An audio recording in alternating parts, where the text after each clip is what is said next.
Hi guys, my name is Amberelena and today I'm going to do a Q&A with you, what I would like to call Question and Amber. First of all, I just want to tell you who I am. My name is Amberelena. I'm a singer-songwriter from Southeast London and I mainly do hip-hop, R&B and more electronic music like garage, jungle, drum and bass, all of that jazz. Give me anything. Getting into the questions though. Question 1. When did you know that you could actually sing? In my teens, when I went to college, we used to have to do an end of term gig for our assessment. And I remember this one specific time, I did my 20-minute set and then people asked me to encore. And like my little 17-year-old heart was thumping out of my chest. Because what do you mean people want to hear more? They were subjected to hear 20 minutes and they want to hear more? Do you know what I mean? I guess I knew I could sing before then, but that was when I was like, oh. Because obviously I'm a 17-year-old now. I'm getting older. I'm understanding more. I'm just like, I'm not just a kid who sings now. I can actually be a singer if I want to. Question 2. At what age did you show an interest in music and why? I've always shown an interest in music. My mum always said that I could sing before I could even speak. So going from what my mum said, if that was one of my first forms of communication, then my communication it was going to be. My uncle and my cousin are both musicians. My uncle is a guitarist, amazing guitarist, and my cousin is a sick drummer. He's also a dubstep producer. Some of you may know him, but I'm not going to name drop because this is about me.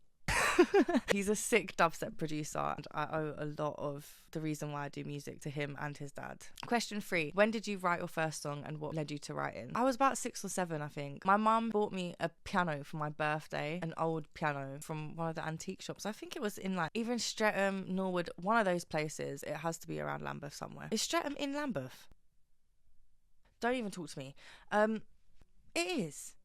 Hang on. I was right. It's in Lambeth. Anyway, my mum bought me this old piano, right? I would just spend my time playing around on it. It was really out of tune. It was unique. I always liked things that nobody else had, so I loved that piano. My first ever song that I ever made was called Flying Over the Sea. Don't know how it goes, but I have got the lyrics to it. I felt it was a really good way to express myself. I was an only child, so who the hell was I talking to apart from my mum? Love my mum, but she needed some time alone, so I would spend a lot of time writing. If not songs, then random creative things. I couldn't get out of writing the music, basically. It's always something that my mum encouraged me to do. If I'm feeling upset, oh, why don't you try and write a song? Why don't you go and do some music? If it wasn't for my mum, I don't think I would even have continued to write. Okay, question number 4. When was the first time you realised you wanted to do music and why? As soon as I started music lessons, as soon as I went to school and I was like, I'm going to maths, I'm going to English, I'm going to PE. It's the only thing I ever felt I was really very good at. I tried my hardest at everything. I tried at everything else. Music was always my go-to. If I'm feeling sad, if I'm feeling happy, if I'm feeling angry, music is always the constant. There's always going to be a song for that mood. There's always going to be something to bring you out of that. I felt like that's naturally where I need to go. I'm really passionate about things. If I feel something, I want to go down that path. If I don't feel nothing for nothing, then I don't want to do it.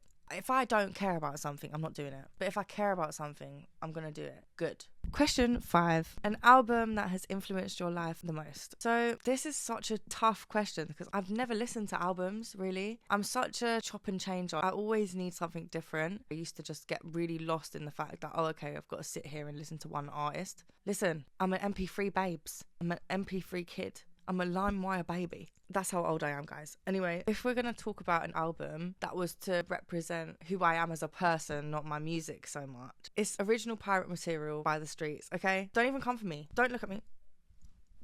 Don't look at me. This album and Grand Don't Come For Free, both of them, they have my heart. What more could you want out of 2 fucking albums? There's genre after genre. There is story after story. He just did the most with these 2 albums and it did the most to my brain. Now, if we're talking influenced my art, Amy Winehouse Frank, she really inspires me. I feel like that's quite obvious to see. I love Amy Winehouse so much. That album really influenced me as an artist, but not so much as the different singles and this album by Mary J. Blige. Mary J. Blige is one of the first singers I ever heard as a kid. First person that I would listen to their songs on repeat, Family Affair. Mary J. Blige's music, the songs that she writes about, her music has influenced me the most, as well as Amy Winehouse. Question 6. What is your earliest memory where you knew you wanted to pursue music? I first wanted to pursue music when I was really, really young. As I said, having a cousin who is doing music, an uncle who's doing music, music surrounds me. I think my earliest memory would be being in the living room with my family after a meal and going, I'm going to do a show now, guys. So you better, sit on the sofas. Sit down. Let me show you something. I always wanted to put on a show. Loved it. Listen, school plays, I'm there. Choir, I'm there. Stand on stage and dance with my uncle at the George Formby Society, I'm there. I'm there. Let me do it.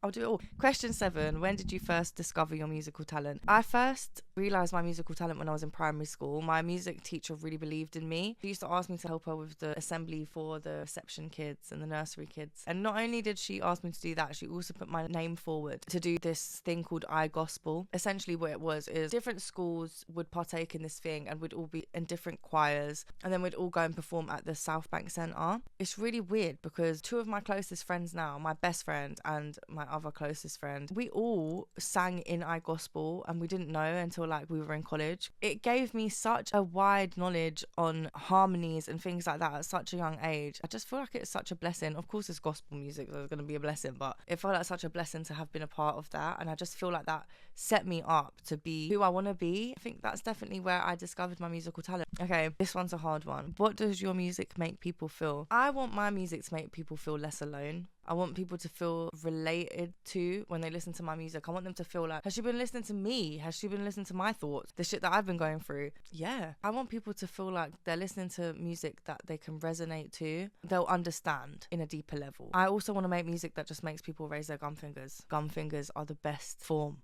of compliment. I don't want to be talking about stuff that is out of reach. Coming from Southeast London, coming from the place I've come from, it's been a tough ride, and I don't plan on making music that is going to be palatable. That's what sort of held me back from making a lot of music, because some of it is kind of hard and it's kind of deep. I don't really want to share that part of my life, but sometimes I feel like maybe I should, because of the fact that it might help others. I want my music to make people feel connected. Question 9.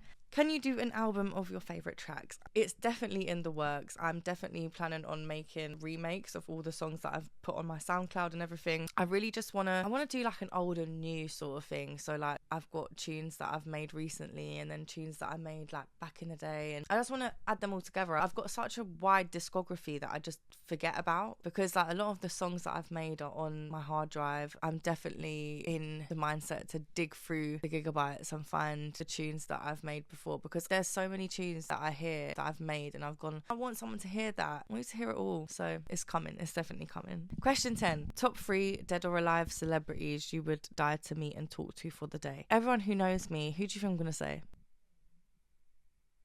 Sasha Keeble, of course. I love that woman so much. I met her at the Prince Peckham last year, a couple of weeks before my birthday. Best birthday present ever.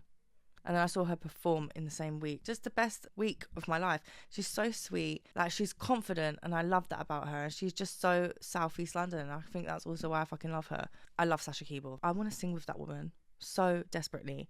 Number 2, Marsha P. Johnson. That woman did the most for Pride. She was so beautiful, and I just feel like I could have learned so much from her. If I could spend the day with her, my life would be complete. Just love to hear the stories. I feel like she could have taught me a thing or two about how to style myself, because one thing about me, I don't do styling very well. Number 3, Danny DeVito. I've always loved Danny DeVito. I really want to meet Danny DeVito.